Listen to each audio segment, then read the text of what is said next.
Magandang araw po sa inyong lahat. Narito na po ang pinaka-latest nating update sa magiging lagay ng panahon ngayong araw ng Linggo, September 7, 2025. Sa kasalukuyan nga po, ang low pressure area nating minomonitor ay kasalukuyan ay nakalabas na ng ating Philippine Area of Responsibility at naging ganap na nga po pala itong bagyong Lani na pangalawang bagyo. Kung saan nga po nasa labas na ito ng ating Philippine Area of Responsibility na kasalukuyan nag-enhance pa ito bilang isang tropical storm.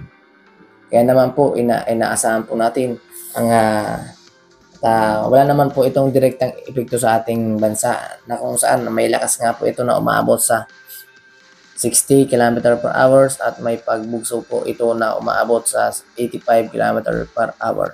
Samantalang huling namataan sa layong 643 km lawag ng Ilocos Norte. Dahil sa trap or extension ng kaulapan ng bagyong si Lani, ay inaasahan pa rin natin maapektuhan pa rin ang kanlurang bahagi ng Luzon at inaasahan rin pong makakapekto ang hanging habagat dahil sa hinihila nito ng bagyong si Lani, ang hanging habagat na nagmumula naman sa kanlurang bahagi ng Palawan.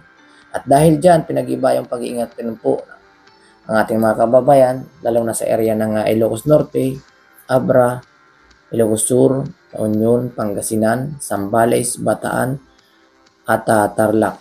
Possible pa pong makaranas sa mga yan na mga maulap na paparin at mga kalat-kalat na pag-ulan, kabilang ang Benguet, Mountain Province, Kalinga, Apayao, ang posible pang makaranas ng light to moderate rain na pag-ulan. Bugso po yan ng trap or extension ng bagyong Lani.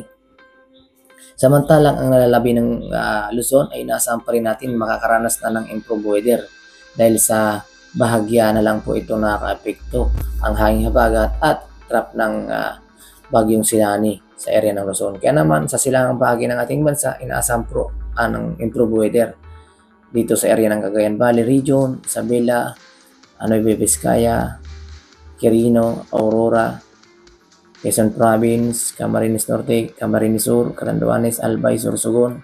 Kabilang na rin po ang Marinduque at Laguna.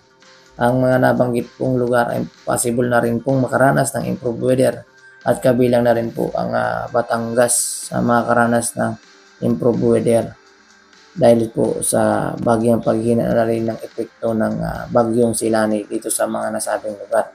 Samantala, dahil sa mga localized thunderstorm na kung saan nga po makikita na po natin na may high pressure din po tayo dyan sa silangang bahagi ng ating bansa at easterlies na kung saan po dito sa silangang bahagi ng ating bansa, makikita nyo po dyan na may hangin na papasok dito sa silangan.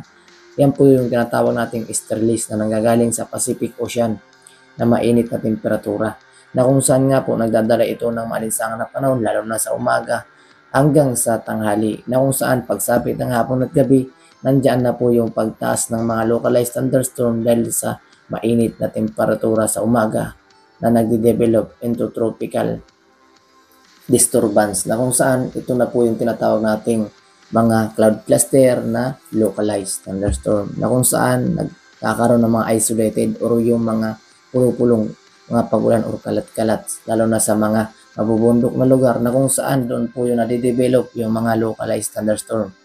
Kaya naman po, asahan pa rin po ang maulap na papurin pagsapit ng hapon at gabi dahil po yan sa temperatura na mainit sa umaga at pagdating ng hapon ay nariyan po yung paglamig kung saan nag-evaporate po yung tinatawag natin evaporation, yung temperatura. Kaya po yun, namumuo po yun dahil sa mga carbon dioxide sa air.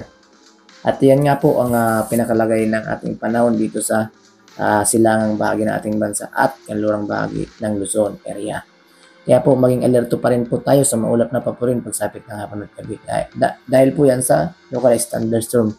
Nakabilang din po ang improved weather dito sa area ng Batanes at Babuyang Group of Islands. Samantala para naman sa magiging lagay ng panahon dito sa Visayas dahil sa bahagya na lang po nakaka-apekto ang bahagya na rin at paghina ng hanging habagat dito sa area ng Visayas, inaasahan po natin na magiging improved weather na po ang magiging lagay ng panahon, lalo na sa area ng Aklan, Capiz, sa Antique, Iloilo, Guimaras, Negros Occidental, Negros Oriental, Cebu, Bohol, Siquijor, at kabilang na rin po ang Leyte. Samantalang pati na rin sa Northern Samar, Eastern Samar, ang siya makakaranas ng improved weather na magiging lagay ng panahon.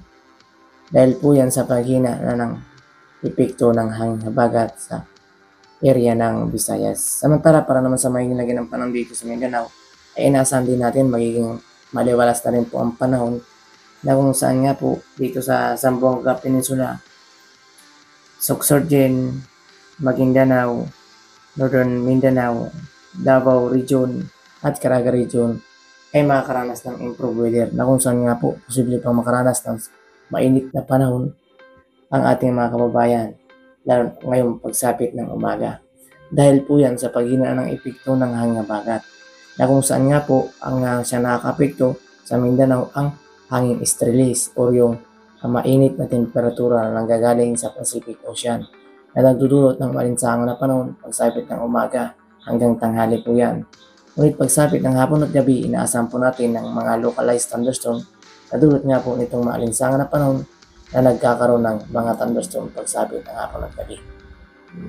Kaya naman, may mga inaasahan po tayo maulap na paparin pagsapit ng hapon at gabi. Kaya po maging alerto pa rin po sa mga possible na mga isolated na pag-ulan, lalo na sa gabi.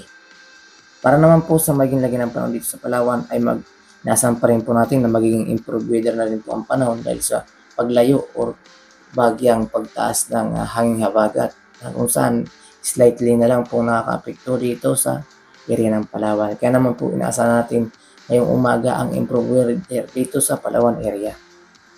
Samantala, kabilang din ang Oriental Mindoro, Occidental Mindoro sa mga karanas na rin po ng mga improved weather na magiging lagay ng panahon dahil sa hilaga na lang po ang naka-apekto ng nasabing weather system na umiiral ngayon na kung saan habagat at ang bagyong si Lani na kung saan trap na lang po ang naka-apekto. At yan nga po ang pinaka-latest nating update sa magiging lagay ng panahon. At para naman po sa magiging lagay ng panahon dito sa ating karagatan, sa kasalukuyan po wala na po tayo nakataas na gale warning sa kahit anong baybay ng ating karagatan. Ngunit iba yung pag-iingat po dito sa kanlurang bahagi ng Luzon na kung saan nga po mayroon tayong minomonitor na bagyong na si Lani na kung saan na may kategory nga po itong tropical storm. Kaya naman inaasahan po natin na magiging maalon po ang karagatan dito sa kanlurang bahagi ng Luzon.